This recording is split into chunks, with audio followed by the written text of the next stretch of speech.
بسم اللہ الرحمن الرحیم۔ ناظرین اکرام، منصوری میڈیا آفیشیل کی جانب سے آج ہماری اسپیشل پروگرام پیراڈائم 26 کی یہ 10ویں قسط ہے۔ ہمارا آج کا موضوع ہے ایران کے رہبر اعلیٰ آیت اللہ سید علی خمینی کی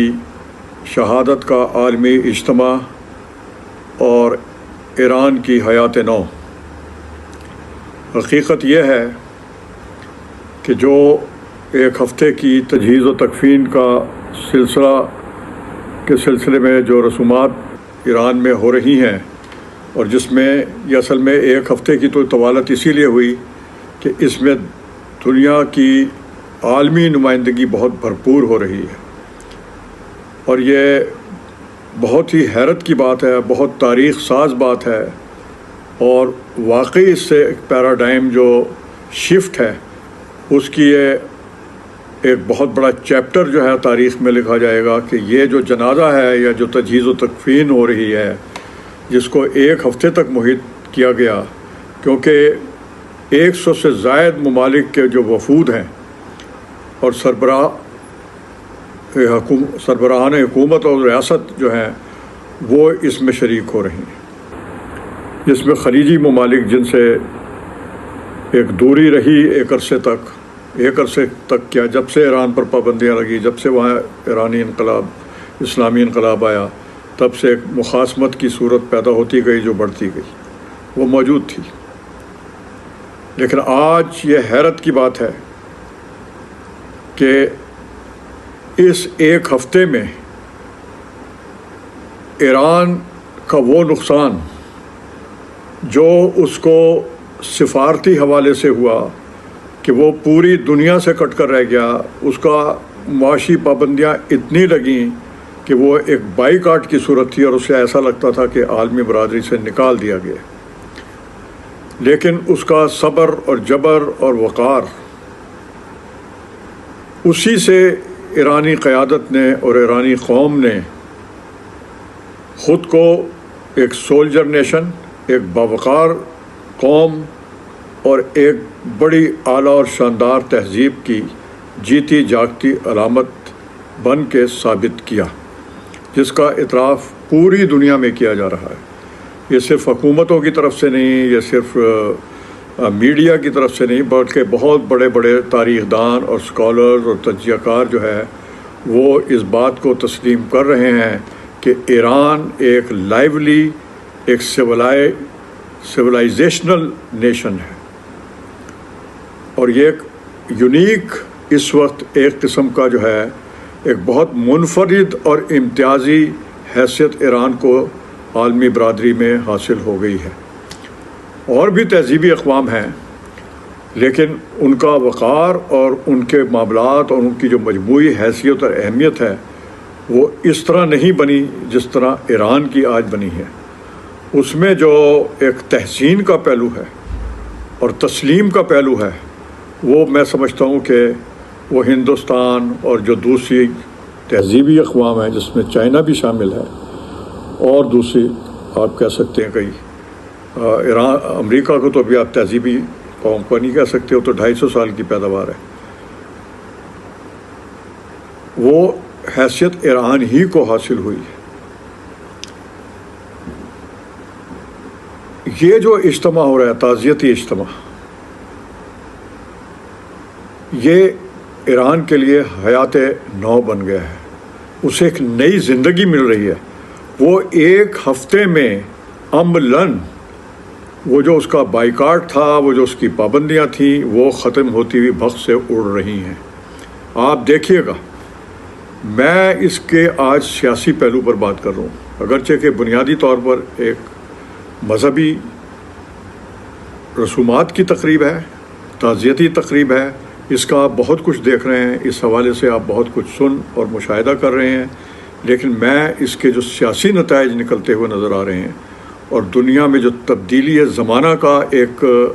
منظر بالکل واضح ہو گیا ہے، جس کو ہم پیراڈائم شفٹ کہتے ہیں ایڈوانس اسٹڈیز کے اسکالر، وہ ہم واضح طور پر دیکھ رہے ہیں کہ وہ اپنے آغاز پر ہی، یعنی جب یہ پیراڈائم شفٹ آیا ہے تو یہ 2026 کا سال ہے، اسی لیے میں نے اس کو پیراڈائم 26 کا نام دیا ہے اپنا، جو ہماری قسط وار سلسلہ چل رہا ہے۔ تو یہ جو چیپٹر ہے جو اس وقت ایران میں لکھا جا رہا ہے، جس کو 2-3 دن ہو گئے ہیں، اور اس اجتماع میں ایک بھرپور شرکت جو ہے وہ عالمی برادری کی ہو رہی ہے، اس کے میں نے 8-10 جو ہے وہ نتائج اخذ کیے ہیں۔ میں نے وقت کو بچانے کے لیے کہ میں کہیں ادھر ادھر بھٹک نہ جاؤں، تو اس کو میں نے ذرا قلم بند کر لیا ہے تاکہ وقت کو بچایا جا سکے۔ اس میں دیکھیں کیا تبدیلیاں رونما ہوں گی۔ ایک تو نئی عالمی اور علاقائی سیاست جو ہے اس کی تشکیل نو ہونے والی ہے۔ دوسرا، اس میں یہ جو ایک ریجنل ارینجمنٹ ہوا تھا، جو یورپین یونین سے شروع ہوا، پھر آسین بنا، پھر سارک بنا، کوئی ریجنل ارینجمنٹ، علاقائی بندوبست آپ اس کو کہہ سکتے ہیں، آپ علاقائی تعاون کی تنظیم کہہ سکتے ہیں۔ تو یہ یورپین یونین سے شروع ہوا، اور یہ 1954-55 میں یورپ نے یہ اکنامک جو ایک کوآپریشن کی بنیاد سے اس کا آغاز کیا۔ بعد میں یہ ٹرینڈ بہت زیادہ عام ہوا، اور دو طرفہ تعلقات کے بعد ایک اور بڑی شکل جو تھی وہ یہ علاقائی بندوبست کی بنی۔ اس میں اب تبدیلی آ رہی ہے۔ اب یہ جو ریجن ٹو ریجن کوآپریشن ہے، یعنی انٹر ریجنل کوآپریشن، اس کی ایک صورت بنتی ہوئی نظر آ رہی ہے کہ ایک ریجن دوسرے ریجن سے، اس میں زیادہ تر جو ہے وہ کنیکٹیوٹی کی جو اپروچ ہے شیپنگ کی، وہ تو ہے کنٹری ٹو کنٹری، وہ ون بیلٹ ون روڈ جو ان کا منصوبہ ہے اور ایک ان کا ویژن ہے، اور وہ بہت عملی شکل اختیار کر رہا تھا سی پیک کے نتیجے میں، اور کر رہا ہے۔ اس میں ایک رکاوٹ ضرور آئی ہے، جو افغانستان میں حالات پیدا ہوئے، جو اب ایران کی جنگ کے حوالے سے پیدا ہوئے، یہ سب کچھ ہوا ہے، لیکن وہ اپنے پروسیس میں تو ہے،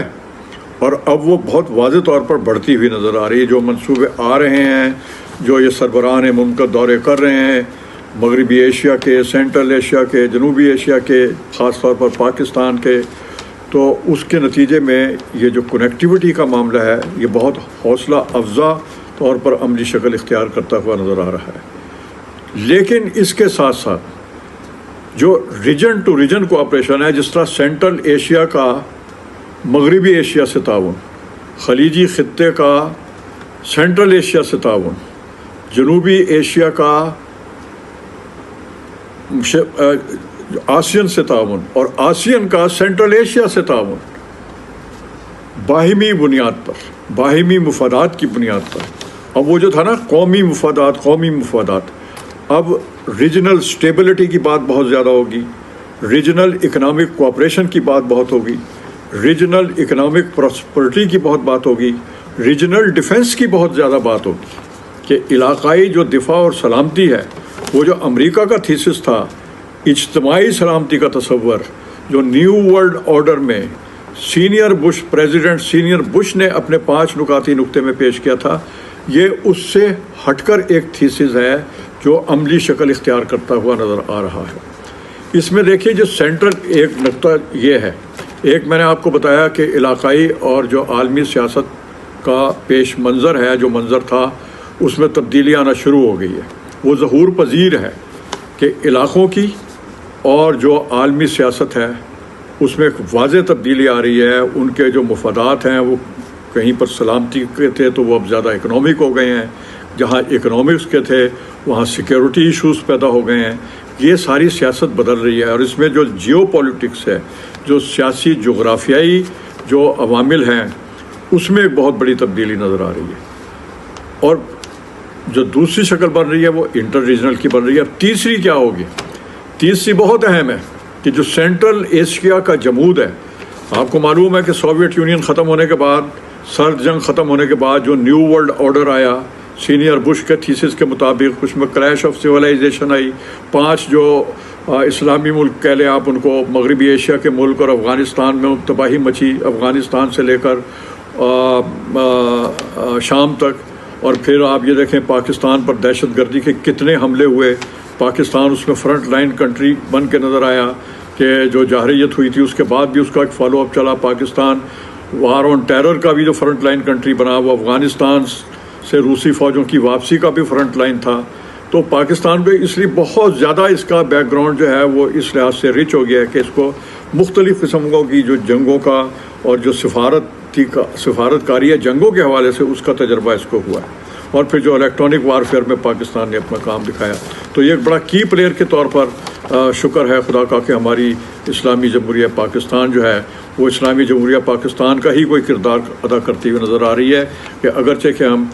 داخلی حالات کی وجہ سے تو ہم اس کے بالکل برعکس چل رہے ہیں, اب تک چل رہے ہیں اتنا کچھ سامنے آنے کے باوجود. تو اس پر بھی بات کریں گے اور اب کرنی پڑے گی اس پر بھی بات. لیکن میں آپ کو بتا رہا ہوں کہ ایک جو بہت اہم پوائنٹ ہے وہ سینٹرل ایشیا کا جمود اب ختم ہوگا. یہ جو افغانستان میں جو کچھ ہوتا رہا, جو اب ایران میں ہوا, اس سے سینٹرل ایشیا کی جو خود مختار اور آزاد ریاستیں ہیں جنہیں وہ سوویٹ امپائر سے, جو کمیونسٹ امپائر تھی, اس سے آزادی ملی, اس کے بعد بھی ان کا اس طرح دنیا سے رابطہ نہیں ہو سکا, دنیا وہاں تک نہیں پہنچ سکی, وہ دنیا تک نہیں پہنچ سکے. اب جو ہے یہ ٹرانزٹ فیسلٹیز جو ہیں اور ان کے نتیجے میں ان کی تجارت, ان کے وسائل, ان کے خزانے جو ہے وہ اب عملی شکل اختیار کرتے ہوئے نظر آئیں گے. اور اس کے جو مفادات ہیں وہ نہ صرف ان کو حاصل ہوں گے, ساری دنیا کو وہ تقسیم ہوں گے. اور اس میں جو امیجیٹ کنٹریز ہیں, خاص طور پر ایران, پاکستان, افغانستان, یہ اس کے 3 بہت بڑے بینیفیشری بنیں گے. انڈیا نے اگر ہم سے تعلقات صحیح کیے جو کہ کرنے چاہیے, اس پر ہم سنجیدگی سے بات کریں گے, تو انڈیا بھی ٹرانزٹ فیسلٹیز پاکستان, افغانستان سے لے کر یا ایران سے بھی لے کر جو ہے وہاں تک پہنچ کر سکے گا. لیکن اس کے لیے انڈیا کو اپنے رویوں میں تبدیلی لانے پڑے گی. ابھی تک تو وہ جو منظر پیش ہو رہا ہے ایشیا کے حوالے سے, مغربی ایشیا کے حوالے سے اور کل ایشیا کے حوالے سے, اس میں تو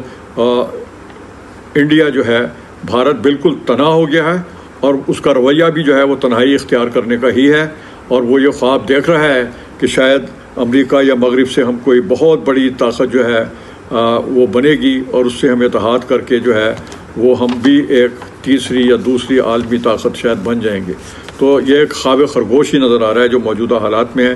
انڈیا کی تمام سفارتی جو انٹلیکچوئل کیلکولیشنز ہیں وہ پہلے ہی ناکام ہو چکی ہیں, اس کی خارجہ پالیسی کا جنازہ نکل چکا ہے. اس کا سب سے بڑا ماتم جو ہے وہ خود انڈیا میں ہو رہا ہے. تو انڈیا کو دیکھنا ہے, ہم تو ہمسائے کے طور پر سمجھیں گے کہ انڈیا بھی اگر کوئی مواقع ایسا پیدا ہو رہے ہیں تو اس میں شامل ہو. 1.5 ارب کے قریب اس کی آبادی جو ہے وہ غربا پر مشتمل ہے. ہم یقیناً چاہیں گے پاکستان اپنی قومی ذہن کے حوالے سے, اپنی قومی فلسفی کے حوالے سے بالکل یہ چاہے گا کہ انڈیا بھی اس کا بینیفیشری بنے. لیکن اس کو اپنے رویوں میں, اپنی پالیسی میں بحیثیت قوم تبدیلی لانی پڑے گی, کیونکہ انڈیا میں جو بنیادی ہندو بنیاد پرستی کا غلبہ ہوا ہے وہ مینڈیٹڈ ہے. تو وہاں کی اس کا مطلب ہے کہ قوم کے رویے بگڑ گئے, اگرچہ کہ وہاں پر ایک بہت زیادہ اعتراف کی طاقت پیدا ہوئی ہے. وہاں اعتراف کیا جا رہا ہے بہت اہم حلقوں کی طرف سے, بہت قابل قدر اور علمی حلقوں کی طرف سے. انڈیا کو ایک نوٹس جو ہے وہ مل رہا ہے وہاں کے حکمرانوں کو, وہاں کی سیاسی منفی طاقتوں کو جو ہے وہاں پر الرٹ کیا جا رہا ہے, انتباہ کیا جا رہا ہے. وہ کوئی پاکستان کے ایجنٹ تو نہیں ہیں, ان پر تانے تو پڑنے شروع ہو گئے ہیں, لیکن وہ انڈیا کے, بھارت کے صحیح حب الوطن اور معقول اور دانش ان کی جو اجتماعی ہے وہ انڈیا کو سنبھالنے کا ایک آخری جو ہے سہارا ہے. ورنہ انڈیا کا حال نہ جانے کیا ہوگا. ہم نہیں چاہتے کہ انڈیا جو ہے وہ کوئی عدم استحکام کا شکار ہو, لیکن اس کی تمام تر پالیسیاں اسی رخ کی طرف ہیں. کبھی وہ جا کر پانی بند کرتا ہے, کبھی کسی کو وہ مٹی میں ملاتا ہے, اور کبھی وہ جو ہے اس کے تمام بنگلہ دیش سے پانی کے مسائل ہیں, اس کے کبھی وہ جا کے نو مین لینڈ پر انفراسٹرکچر بناتا ہے. تو اپنی سارے رویوں کو, اور جو اس نے کشمیر کا حال کیا ہوا ہے اور جو مسلمانوں کا حال کیا ہوا ہے, ان تمام رویوں میں تبدیلی لانی پڑے گی. جو اقوام متحدہ کے فیصلے ہیں اور جو عالمی برادری کر چکی ہے اس پر اس کو ایک سنجیدہ رویہ اختیار کرنا ہوگا. اور بھی اس میں جو گنجائش نکلتی ہے, پاکستان سفارتی طور پر اس سے انگیج ہونے کے لیے, پیپلز ریلیشن بڑھانے کے لیے, گورنمنٹ ریلیشن بڑھانے کے لیے جو ہے وہ پاکستان بالکل آمادہ ہے اور پورے وقار کے ساتھ اور برابری کی بنیاد پر انڈیا سے تیار ہوگا. تو یہ بات میں ضمناً, لیکن بہت اہم ہے کہ جو تبدیلی آنے والی ہے اس میں جو انڈیا فیکٹر ہے وہ چونکہ بہت اہم ہے. لیکن میں جو ایران میں تبدیلی آئی ہے, جو علی خمینائی کی شہادت عظمیٰ سے جو ایران کو حیات نو ملی ہے، میں اس کے آپ کو 4 پوائنٹ گنوا چکا ہوں کہ عالمی علاقائی تبدیلی، انٹر ریجنل کوآپریشن کا ایک نیا رجحان، اور سینٹرل ایشیا کے جمود کا ختم ہونا، اور ایران کے دو طرفہ تعلقات میں بہت زیادہ اضافہ ہوگا۔ آپ دیکھیے گا کہ یہ جو اجتماع ہو رہا ہے اس میں ایک فہرست ایسی بنے گی ان 100 سے زائد ملکوں کی کہ جس کے ایران سے کبھی تعلقات تھے ہی نہیں، لیکن اب ایران کے دو طرفہ تعلقات پیدا ہوں گے اور وہ ان کے انٹرسٹ کے مطابق ہوں گے۔ ایران جتنا تنہا تھا اتنا ہی زیادہ انگیج ہو گیا، وہ اب مین اسٹریم انٹرنیشنل کمیونٹی کا بہت ایکٹیو، بہت باوقار اور بہت محترم ممبر بن چکا ہے۔ اور یہ جو جنازہ ہے، یہ جو تجہیز و تکفین کی تقریبات ہیں، جو بہت بڑا عالمی تعزیتی اجتماع ہے، اس میں دیکھیں ہمیں ان بچیوں کو نہیں بھولنا چاہیے، ہمیں غزہ کے شہداء کو نہیں بھولنا چاہیے، جو 76,000 غزہ کے، انہی کو یہ کریڈٹ جاتا ہے کہ وہ جب انہوں نے مزاحمت کو اپنا ایمان بنا لیا، اور جس طریقے کے ساتھ ہماری معصوم بچیاں جو ہیں شہید ہوئی ہیں، پوری دنیا کی عالمی برادری کے لیے وہ معصوم اور محترم ہیں۔ جتنا درد کی ایک لہر جو ہے پوری دنیا میں پیدا ہوئی ہے 168 بچیوں کی شہادت کے ساتھ، اس کا یہ نتیجہ ہے، اور یہ شہادت کا زور ہے، شہادت ہے مطلوب و مقصود و مومن۔ وہ مقصد جو ہے آج آپ دیکھیے گا کہ ایران کی حیات نو کی شکل میں جو ہے وہ نکلنے والا ہے۔ اس کے علاوہ آپ دیکھیے گا کہ جو جنوبی ایشیا سے لے کر اور شمالی افریقہ تک نئی عسکری قوتیں جنم لے رہی ہیں، اس میں پاکستان کا تو بالکل واضح ہو گیا، ایران کا بالکل واضح ہو گیا، ترکی کا بہت زیادہ واضح ہے کہ کس طرح اس کی جو ڈیفنس پروڈکشن ہے وہ کامیاب نتائج دے رہی ہے، اور کس طرح وہاں پر جو ہے ترکی میں اس کی جو فوج ہے وہ منظم ہوئی ہے، اور وہاں پر اسلحہ سازی اور پھر اس کا جو کردار ہے وہ آپ دیکھیے گا کہ ترکی ایک بہت اہم کردار جو ہے وہ عسکری حوالوں سے ادا کرنے والا ہے، اس کا آغاز ہو چکا ہے، اور پاکستان اور ترکی کا جو ڈیفنس کوآپریشن ہے وہ اپنے نتائج دینا شروع کر دیا ہے اس نے، برائے امن، برائے پرامن بقائے باہمی۔ تو یہ جو بقائے باہمی کی ہے، اسی میں جو دو ریاستی حل جو ہے فلسطین کا، وہی انشاءاللہ تعالی جو ہے وہ دنیا کو تسلیم کرنا پڑے گا، اور دنیا اس کی طرف بہت جلد آنے والی ہے۔